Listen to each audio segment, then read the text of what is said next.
Once upon a time, in a quiet corner of the world where the hills rolled like waves and the skies stretched endlessly blue, there lay a tiny village called Silverbrook. The village was so small that visitors often missed it entirely, their eyes fixed on the grand mountains that framed its borders. But Silverbrook held a secret, one that only its villagers knew. On the edge of the village, nestled at the foot of the tallest mountain, there lay a dragon. Now, this was not the kind of dragon that knights set out to slay or that hoarded treasures in dark caves. No, this dragon was sleepy.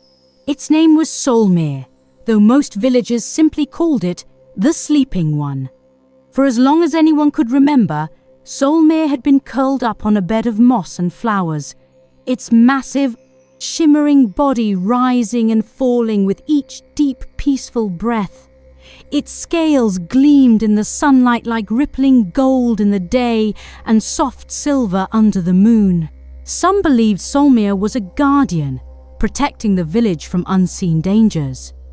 Others whispered that the dragon's dreams kept the balance of the world intact, but no one dared disturb it, for it was said that whoever woke the dragon would bring about chaos. And so life in Silverbrook went on, quiet and unassuming, under the gentle watch of the Sleeping One. But, as is often the way in stories, something extraordinary was about to happen. In Silverbrook lived a curious child named Elara. With wild curls and a constant gleam in her hazel eyes, Elara was known for her endless questions and her knack for wandering where she wasn't supposed to.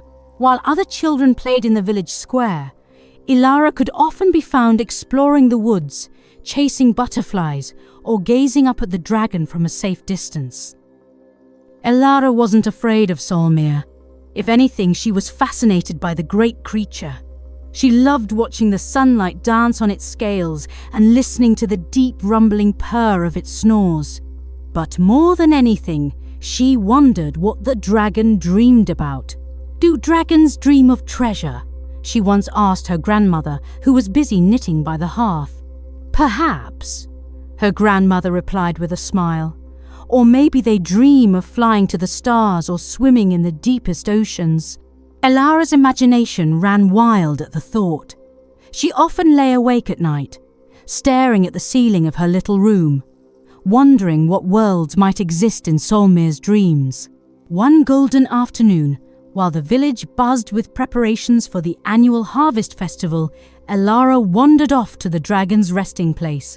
She had brought with her a small basket of flowers, wild daisies, sunlit marigolds, and a sprig of lavender, her favourite. As she approached the dragon, she marvelled at its sheer size. Solmere's massive claws were curled like ancient roots, and its tail stretched far into the forest, coiled around a cluster of trees. Its breath rose in soft clouds, carrying a faint, otherworldly scent of something both earthy and celestial. Elara tiptoed closer, her heart pounding with a mix of excitement and nervousness. She placed the flowers gently near the dragon's snout, where its warm breath stirred the petals. But as she turned to leave, her foot caught on a root, and she tumbled forward right onto the dragon's massive paw. For a moment, everything was still. Then Solmere's eyes, which had been closed for centuries, fluttered open. They were the most beautiful eyes Elara had ever seen, swirling with colours like a twilight sky. But before she could marvel at them for long, she felt a strange tugging sensation, as though the ground beneath her had vanished. The world around her shimmered, the colours of the forest bleeding into one another like watercolours on a page. And then, with a soft whoosh, she found herself somewhere entirely new. Elara gasped as she looked around. She was standing in a world unlike anything she had ever seen. Mountains sparkled like crystal, their peaks catching the light of 1,000 swirling stars.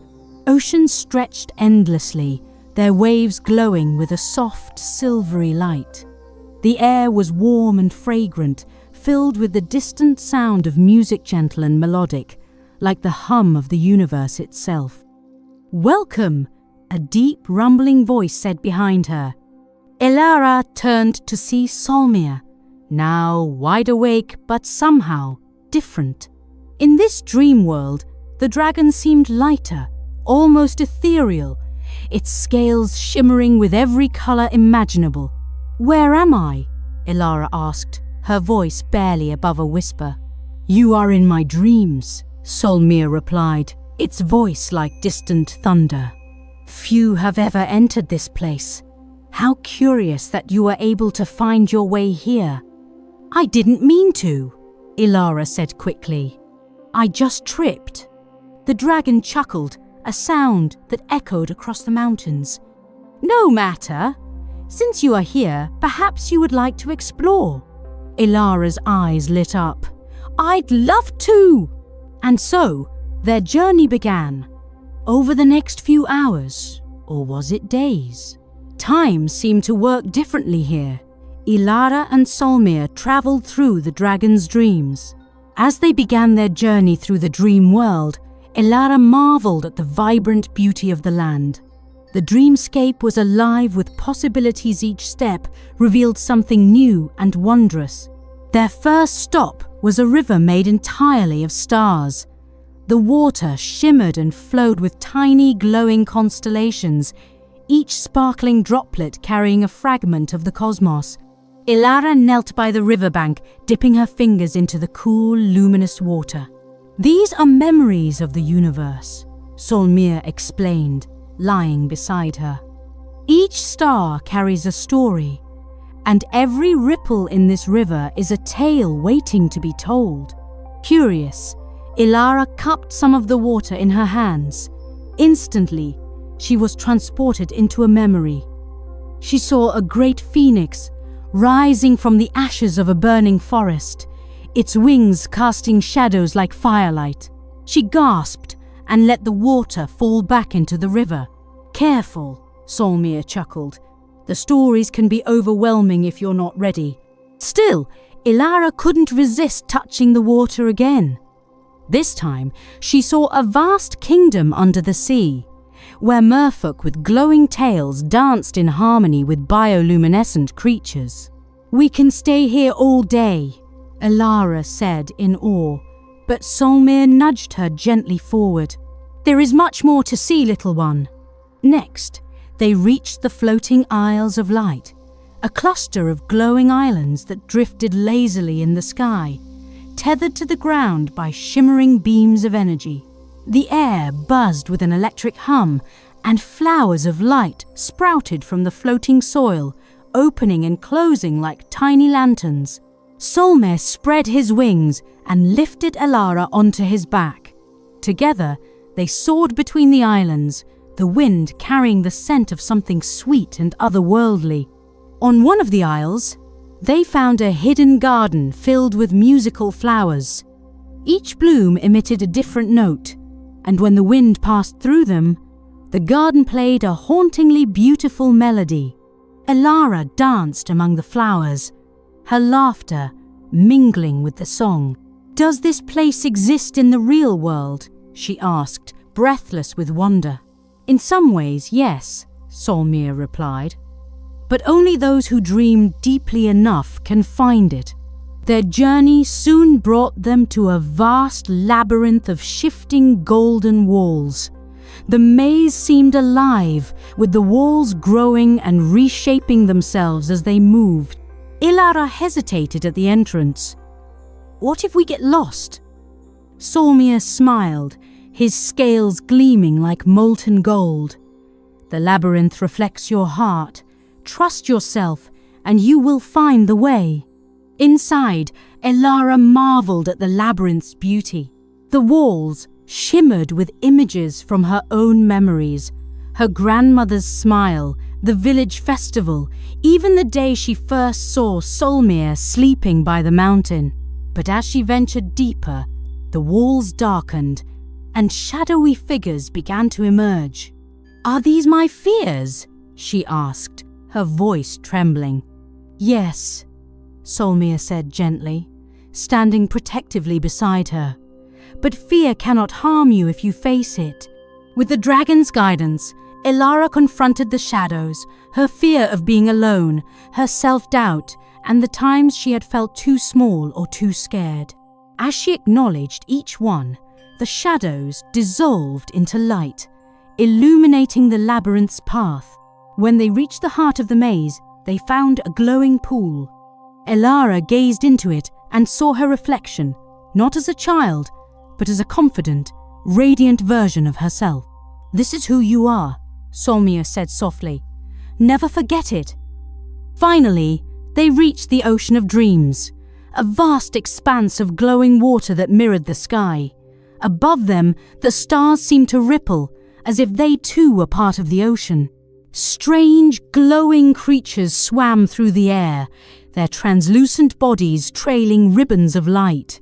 Elara waded into the water, which felt warm and comforting like a soft embrace. The ocean seemed to hum with life, each wave carrying whispers of dreams from across the world. "Can we swim here?" she asked eagerly. "Not just swim," Solmia replied with a twinkle in his eye. "We can soar." With a great leap, the dragon launched them into the air, diving and twisting through the waves of light. Elara clung to his back, laughing as the stars seemed to dance around them.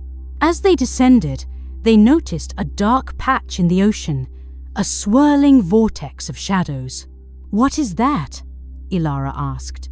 "It is the place where dreams are forgotten," Solmia said gravely. "A void where light and hope are lost." Elara felt a pang of sadness. "Can we fix it?" Solmia hesitated, then nodded. "Perhaps, but it will take great courage." Together, they approached the vortex.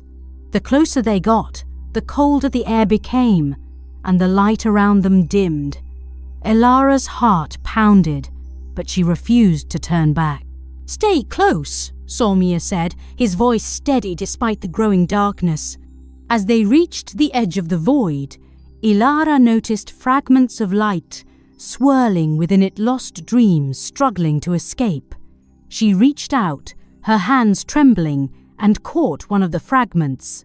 Instantly, a memory of a child's laughter filled the air, bringing warmth and light back to the surrounding waters. "We can save them!" Elara exclaimed. One by one, she and Solmia gathered the fragments, weaving them back into the ocean's fabric. The more they worked, the brighter the ocean became, until the void was completely restored. As they emerged from the ocean, Elara felt a deep sense of accomplishment. She had faced her fears, restored forgotten dreams, and discovered a courage she hadn't known she possessed. Solmia gazed at her with pride. "You have done more than most ever could, little one. You are truly remarkable." Elara smiled, her heart full. "I couldn't have done it without you." With their bond stronger than ever, they made their way back to the Meadow of Stars, where their journey had begun.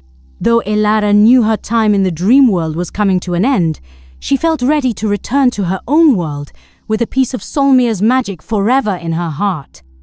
"Thank you for letting me see your world. It's more amazing than anything I could have imagined," Elara said. With a soft rumble of gratitude, Solmia lowered its head. "It is time for you to return. But know this, you will always carry a piece of this dream within you." The world around her began to fade, and Elara felt herself being gently pulled back to the forest. When Elara opened her eyes, she was lying at the foot of the dragon, the flowers she had brought still scattered around her. Solmia was once again asleep, its dreams undisturbed. She returned to the village with a story to tell, a story of courage, wonder, and the magic of dreams. And though the villagers were skeptical at first, they couldn't help but notice how much Elara had changed. She was braver, more confident, and carried a light in her eyes that hadn't been there before. From that day on, the legend of Elara and the sleeping dragon spread far and wide, a tale whispered under the stars by dreamers everywhere.